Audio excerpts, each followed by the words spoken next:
Okay, so pala araw mga teknik at ang gagawin naman natin ngayon ay itong washer water pump dun sa kanyang pagbuga ng tubig mga teknik. Kung papansinin dun sa may gilid, ayan o, kung papansin nyo itong area na yan, may lumalabas na tubig dun o. Kasi ba dapat ganyan yan, ayan, both side yan.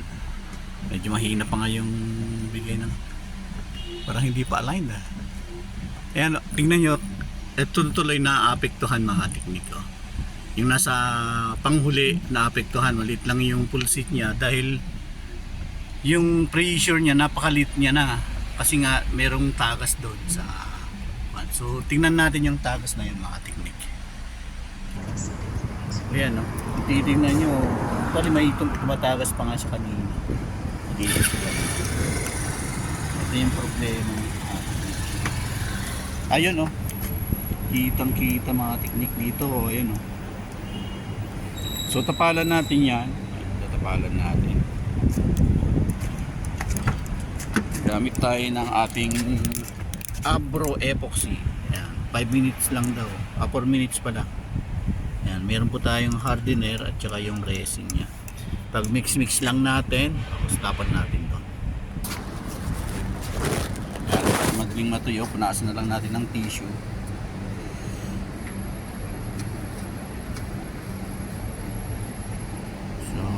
Yung pressure niya papunta dun sa kabila mahina kasi ito yung daan niya. Yan. Titingnan natin, visualize natin ito yung linya ng tubig sa pumunta rito, then nag-split dito papunta dun sa kabila. So pagdating dito sa dulo sa driver seat, mahina na yung pressure. So yung mga teknik, kuha tayo ng resin. Yan. Kunti lang. Oh, marami pa nga yata tayo.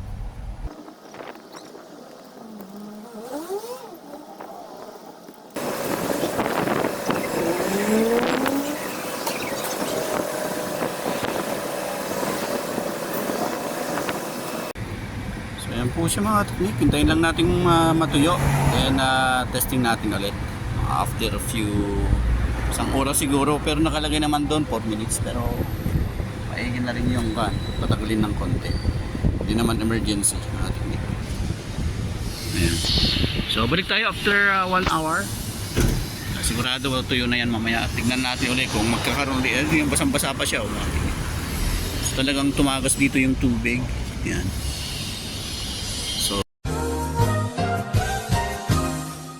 Ayan na mga teknik, tuyong-tuyo na yung ating lagyan ng ang tawag nito, epoxy. Yan. Try nga natin kung wala nang lalabas yan, tuyong-tuyo po siya ngayon dyan. Kung magkakaroon ng basa dyan mamaya, may problema. Try natin. Ayan mga teknik, ginanyan ko na lang muna. Ayan, thanks God, okay na siya. Ayan no. Okay, check natin dun sa kabila. Oh, thank you Jesus. Nakatipid naman tayo. Tignan natin kung may basang parte. Ayun, tuyo na mga teknik. Wala nang basa. Kasi dati talaga umagos ang tubig dito. Tapos yun, okay. So, thanks God. At nagawan din ng paraan. Nakala ko bibili tayo ng panibagong ganito. Okay, so dito na lang tayo, more power.